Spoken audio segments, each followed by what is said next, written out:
Hello, writerly people and book lovers. I am here to tell you about books about writing memoirs. So, I went and did some research over on Goodreads, and I found 11 books to tell you about. I've read a couple of these, but not all of them. And I noticed they have a star rating system from 1 to 5. And so I'm listing these books in the order of the star rating system from least to highest. And so I'm starting with number 11 on the list, and we'll work down to 1. Starting with number 11 at 3.78 stars.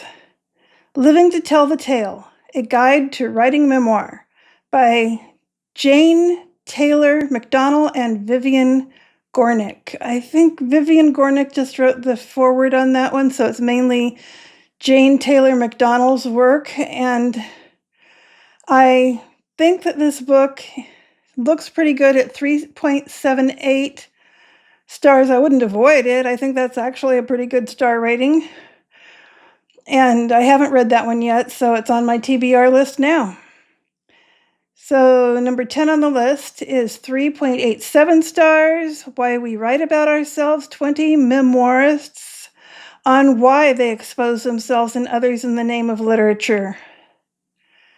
And that's a good question. Why do we do it? Edited by Meredith, Maran, and I do believe I've got this on audio. I'm not sure. I know I've had access to this one before. I don't know if I still have access to it. So number 9 on the list is 3.93 stars, Inventing the Truth, The Art and Craft of Memoir, edited by William Zinsser. 9 authors are featured. Now, if you're a writer, I'm sure you've heard the name William Zinsser before. Number 8 on the list, 3.94 stars, How to Write Inspirational Memoir by Emily Wierenga. That sounds very intriguing. I haven't read it. Number 7 on the list, 3.98. Courage and Craft, Writing Your Life into Story by Barbara Abercrombie. Now that is a very familiar name to me because I have another book by Barbara Abercrombie, Kicking in the Wall. It's a book of prompts that I showed on a video about a month ago. Number 6, 4.04 stars, Writing the Memoir by Judith Barrington. I haven't read it. Looks good. I should read it sometime soon, hopefully. But there's so many books to read. I don't know how I can possibly get around to all of them, but I'd love to. Number 5 on the list is How to Write a Memoir by William Zinsser. Again, that name. And number 4 on the list is, at 4.10, Your Life is Story by Tristine Rainer. And I've read this book. I loved this book. I think it's fantastic. Recommend it very highly. And she also wrote a book about journaling called The New Diary, also highly recommended. Great books. Unfortunately, those are the only 2 books that she has written so far as I know.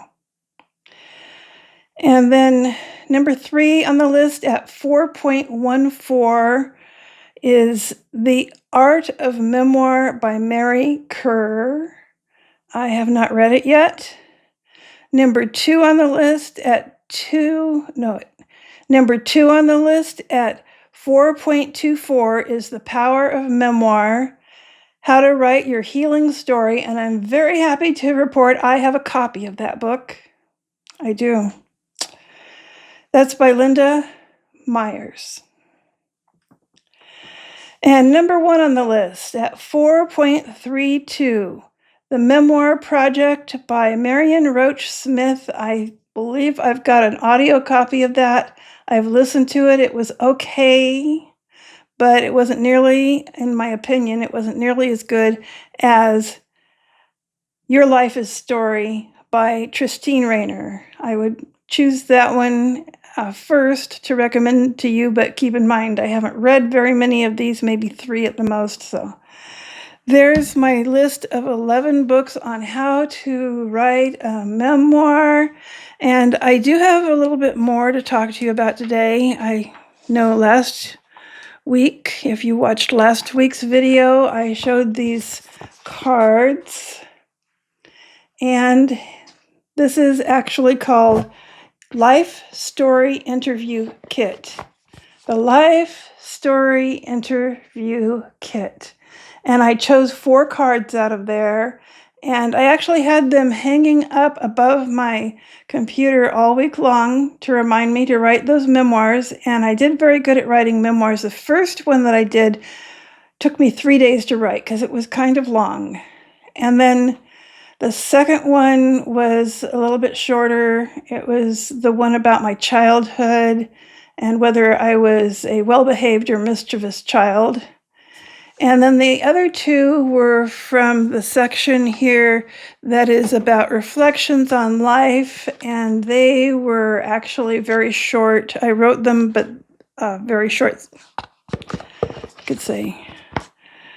So one thing that I missed a lot this week, because I was writing memoirs and things from about my life, I missed doing fiction. Fiction is such a great escape, and this was a week when I would have liked to escape into a little fiction, but that didn't happen. I wrote memoirs, and yeah, it got me right here in the heart, believe me. So I was going to choose a number that corresponds to one of these memoirs, and some of these numbers pertain to flash fiction stories, so I won't be reading those today, but I will read you one of the memoir things that I wrote this week just because I promised last week I would do it. And so here we go. I'm going to randomly choose a number, and it is this one, number 6. Number 6. Is that upside down? Yes, it is. Okay. 6. I'm really trying. So number 6 pertains to the longest of those memoirs, and it is about a friend of mine. It was the one from the midlife portion of that deck, and it was something about to tell about one of my best friends from the middle of my life. And so her name is not Carmen. However, in this memoir, I have changed her name to Carmen for privacy's sake, and you'll probably understand why I would do such a thing after you hear what I have to say about this woman. I've had a lot of best friends over the years, usually one at a time. I'm guessing it was about 1996 when I met a woman who had a big impact on my life and heart. Her name was Carmen.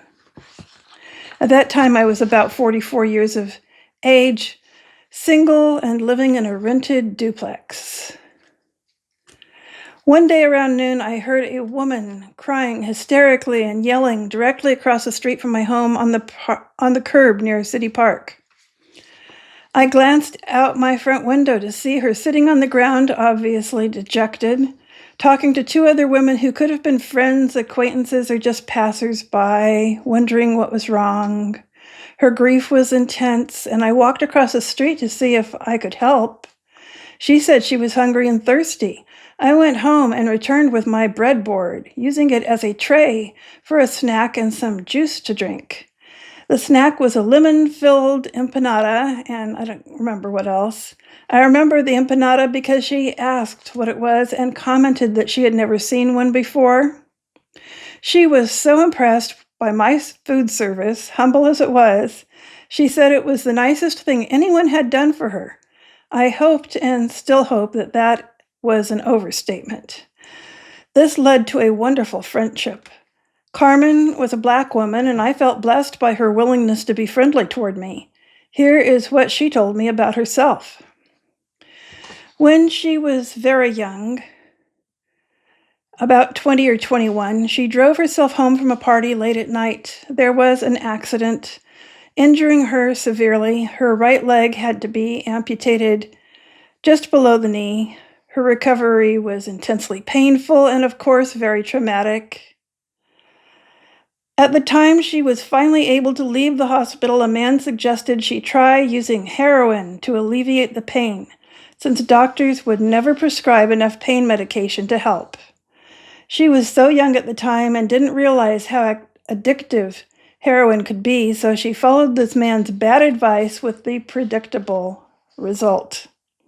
She had a full-blown heroin addiction she couldn't manage to recover from, and at the time I met her, I'm guessing, she was about 40, maybe 45, married with children. Her husband was also an addict. She was in my neighborhood because I lived near the police station, and that was where the local methadone clinic was. I was not aware of that until Carmen told me. Every morning, all the addicts who wanted to survive the day without heroin gathered in a room at the police station for a methadone injection. I went there with Carmen one time. She wanted me to see what it was like. There were dozens of people in a line so long it went outside the door into the parking lot. Either there were a lot of people in our town wanting to recover from addiction, or locally, heroin was in short supply at that time. At one time during our years of friendship, Carmen was put into jail. I don't remember why. When she got out, she was homeless for a while, and one night she spent the night on my couch. I always felt safe around Carmen. I noticed that whenever she went through bouts of heroin use, she stayed away from me. She came by to visit only when she was back on methadone. Carmen's pain must have been very intense. I know that her prosthesis caused her a lot of pain, and she would rest on my couch and take off the fake leg to stop it from hurting her. She would readjust it and put it back on. She always walked on both legs without a cane or a crutch of any kind. Eventually, she got a new improved prosthesis, but I think the pain was always still there. Once I asked her what it was like to be in jail. She told me to stand in my bathroom with the door open. Then she stood in the doorway and said, "Try to get out." I took a step forward and she yelled, "No, you can't leave. You have to stay in there." It only took a moment for me to realize how confining it must have felt to be incarcerated. Carmen's friendship became stronger when I had to move out of my home. I planned to leave town, moving several hundred miles north. Of course, I did all the packing myself and made the terrible mistake of not giving everything away. At the end, I rented the largest U-Haul available. I think it was 26 feet long, huge, and I started filling it. Carmen came along and saw what I was doing and pitched in to help. She was there helping all day long despite standing on a prosthesis all that time. When it came to loading the washer and dryer, she found some men to help me. When one of the local heroin addicts came in saying he'd help but instead gathered up spare change laying on my desk, she caught him and loudly voiced her disapproval, then told him to leave at once, and he did. I don't know how I would have been able to complete that job without Carmen's help. Late at night, my son showed up and helped for a few hours. The next day, Carmen came back and helped finish the job, including helping clean the apartment so the landlord might return my deposit. I was weak and weary by then, and my feet hurt terribly, but I'm sure Carmen's pain was worse than mine. Still, she was there, helping as much as she could. It was beyond endearing.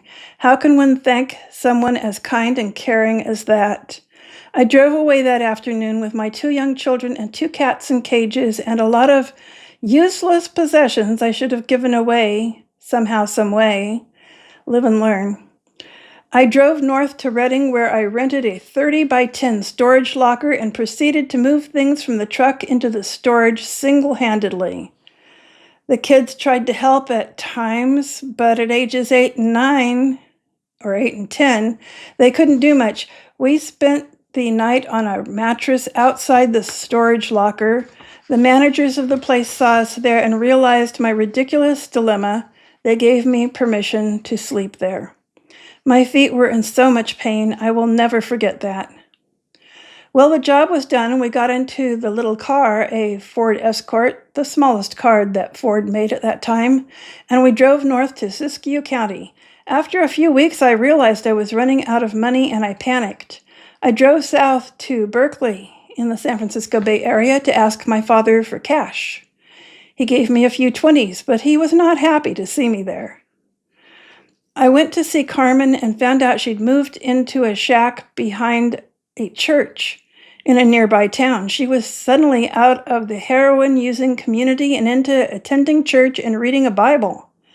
I can't remember why, but she loaned me a nice long skirt and matching top. I regret that I was never able to return them, and I don't know where Carmen is now. So that was actually the longest of the memoirs that I wrote because of the cards that I chose last week, and actually very glad that I did that. Got me back into writing in my memoir, and I think that is a project that I should work more on. But you know what? It really does affect my heart. There was another one, not that one, but another one that I wrote that had to do with my mother and some really personal stuff. And I don't know. It's really hard to write memoir. It's really hard. So, like I said, I missed writing fiction this week, and I think I might write more fiction this coming week instead of memoir, but I should also work on the memoir because why not? And so that's the story for this week. I don't have anything else to share with you right now, but if you would please leave me a comment. And if you have something to say about memoirs in general, or how you feel about them, or if you've written one or anything like that, tell me all about it. I would love to hear your opinions and thoughts about memoirs or any other topic you want to write to me about, but definitely leave me a comment. It really makes my day, and I would very much appreciate also like and subscribe if you're new here. Consider subscribing because I would be very happy about that too. Thank you for coming here and listening to my video, and I will get back to you hopefully next Wednesday with another video having something to do with writing.